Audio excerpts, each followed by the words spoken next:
গভর্নিং বডির সম্মানিত সভাপতি আমিরুল মুজাহিদিন হযরত মাওলানা মুফতি সৈয়দ মোহাম্মদ রেজাউল করিম পীর সাহেব হুজুর চরমনায় শুরুতেই পবিত্র কালামে পাক থেকে তেলাওয়াত করছেন চরমনাই আহসানাবাদ রশিদিয়া কামিল মাদ্রাসার দাখিল দশম সাধারণ বিভাগের ছাত্র হাফেজ মোহাম্মদ ওমর ফারুক।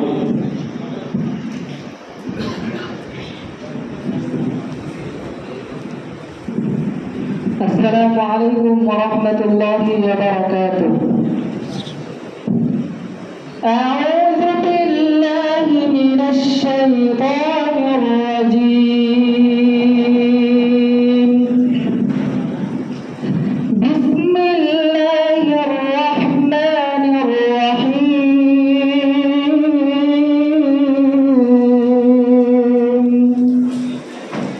كمثل الذين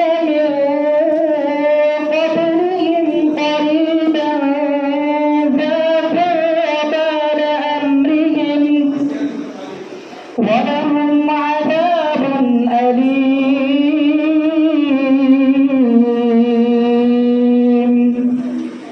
كمثل الشيطان إذ قال للإنسان اكفر فلما كفر قال إني بريء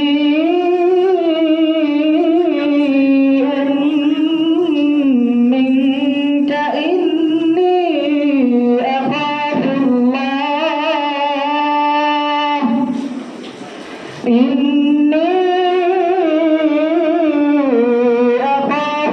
الله رب العالمين.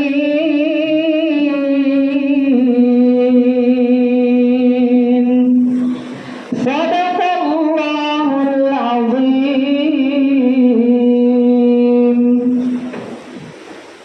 আলহামদুলিল্লাহ, অপারগ হলো শিল্পীরা যার আকিতে নূরের ছবি, ভাষা হারাইল জগতের সব খ্যাতনামা লেখক কবি। রহমাতুল্লিল আলামিন শফিউল মুজনিবিন সৈয়দুল মুরসালিন মুহাম্মদুর রাসূলুল্লাহ সাল্লাল্লাহু আলাইহি ওয়াসাল্লামের মহব্বতে এখন একটি নাত রাসূল সাল্লাল্লাহু আলাইহি ওয়াসাল্লাম পরিবেশন করছে চরমনাই আহসানাবাদ রশিদিয়া কামিল মাদ্রাসার দাখিল দশম সাধারণ ছাত্র মোহাম্মদ রেজাউল করিম।